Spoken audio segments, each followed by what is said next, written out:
What's going on, everybody? As always, thank you for tuning in. Today, I want to talk to you about passion in sales and in business, and this whole debate of passion versus doing work you hate because you have to do it, and you're not going to love everything that you do, versus being passionate about the product or service that you're selling, or being passionate about the business you're in and the industry that you're in. So there's a lot of debates there, and there's good points on either side, and I just want to clear that up for you. I want to tell you my thoughts, and I want to give you one line, just one sentence. If you only listen to this one sentence and then stop this video, do that, not a problem. But of course, before you do that, make sure to smash that like button, comment your thoughts below, subscribe to the channel, and then you can do whatever you want.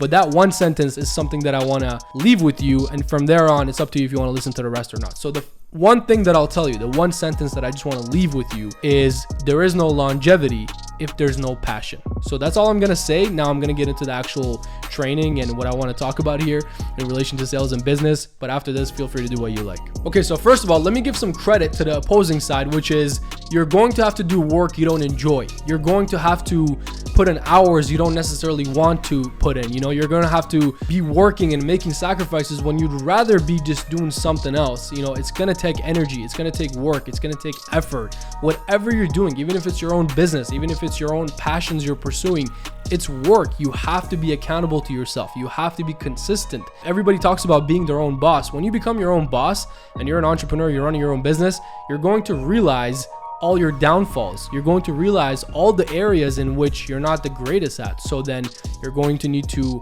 consciously put in work improving those areas, and also get mentors and have people that you're accountable to that are pulling you forward, that are helping you in those areas. So it's not as easy as it sounds. So of course, that argument is very true and real. You're going to have to do things at times that you're not passionate about, or you're not necessarily enjoying doing, or you'd rather be doing something else. That's all true. Doesn't matter what business you're in, doesn't matter what product or service you're selling.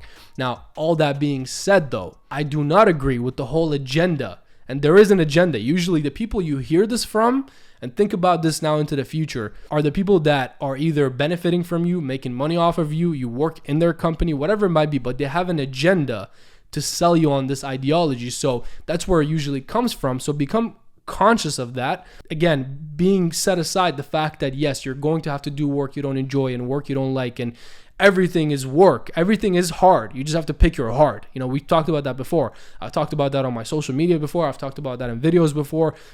Being lazy is hard, and working out every day is also hard. You just have to choose your hard. Both of them have aspects that are not necessarily enjoyable. That whole thing is true. There is a real argument there. But now, that being said, let's talk about the bigger picture of this. Let's zoom out a little bit, because that's what I usually like to do. I like to look at bigger picture, and if something long term or in the grand scheme of things doesn't make sense to me, I don't like to give that idea or that philosophy or that principle any kind of credit, because if it doesn't work at scale, then it probably doesn't work, period. The point is, there is no longevity if there's no passion. So to break that down for you, if you're selling a product or a service and you're a sales professional in an industry that you hate, or you're not passionate about, or you're not sold on, it's just not going to work. First of all, if you're not sold on your own product or service, and you don't own it or use it, and you're not actually legitimately sold on your product and service, you don't think it's the best out there, the best in the market, you're not going to do as well. You're just not, because when you're getting objections and you're getting, obstacles thrown at you with competitors and people that would rather buy from your competitor, or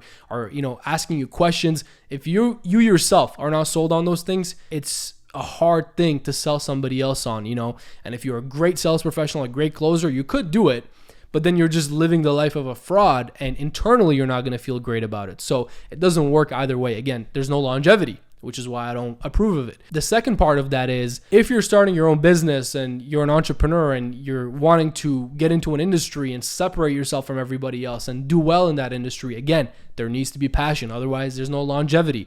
It's too hard. Being an entrepreneur, being in business, it's too hard. It's way easier to just go take any job, be in the corporate world, take a high-paying salary job and get paid by someone else, and show up if you need to some days, other days not show up as much. You can do that on someone else's dime. You can't do that on your own dime. So it's too hard to be an entrepreneur, to be a business owner, not to have passion for it. That's why there's no longevity. You're going to give up. I guarantee you that. You're going to give up on things you're not passionate about or you don't enjoy, because who would do it? You'd have to be crazy. You'd have to be a psychopath to be in an industry or in a business and working hard all day, every day, to just do something you don't even enjoy or you're not even passionate about. It doesn't make any sense. So for those two reasons, There is no longevity. There is no long-term success if you're not passionate about the product or service or the industry that you're in. So there does need to be some element of passion, some element of you actually enjoying it, believing in it, having a vision with the product, service, or industry or company that you're in or the business that you're running, right? So there has to be an element of that. Anybody who's telling you, you don't enjoy the work you do and you don't have to enjoy work, that's why it's called work, and all this stuff, they just have an agenda. All they're doing is regurgitating an agenda to you, and those people are just fake. They're not people you want to be around anyways. So you want to separate the ideas and acknowledge the good things in both sides, right? Both sides have great points. Like I started off the video with, you are going to have to do things you don't enjoy and you don't necessarily like. Doesn't matter what product you're selling, what business you're in, including in your own business. I can tell you that. I run my own businesses. I'm an entrepreneur. I'll tell you that. And I've worked in many other businesses. I've partnered with businesses. I can tell you, you're going to have to do things that you hate, you don't enjoy. It's going to be work. It's going to be hard. And you're going to have to be consistent with those things if you want the ultimate results. So that's fine. That's all part of the sacrifice of being an entrepreneur. But that being said, when it comes to the grand scheme of things, when it comes to the bigger picture of your product, your service, your industry, your company, you have to have some kind of passion. You have to enjoy it. You have to love it. You have to be in a space where it's, in your circle of competence. It goes hand in hand with your natural inclinations. If it doesn't, you're not going to do well. If you're somebody who hates a specific industry and you're in that industry, chances are you're not going to do well, right? So you want to look at your natural tendencies, your natural inclinations. You want to look at your circle of competence, what you know and understand really well, naturally, intuitively, and you want to be in that space. You want to be in that industry. You want to be in that atmosphere, right? And nowadays it's really easy to find opportunities, jobs, businesses, or even do your own thing with the accessibility that we have worldwide with social media, with all the opportunities that are out there. You could find something that you're actually passionate about and you enjoy. So the one thing I'll tell you from all the greatest people on this planet that I've studied is that the fact that they have longevity in their careers is directly correlated with the fact that they're passionate about what they do. Anybody who tells you otherwise has an agenda, and you should stay away from that person. So all that said, make sure to smash the like button, comment your thoughts below, subscribe to the channel, and of course, share this with more people that are in sales, that are in business, that are gonna get value from this as well. And on that note, I'll see you in the next video.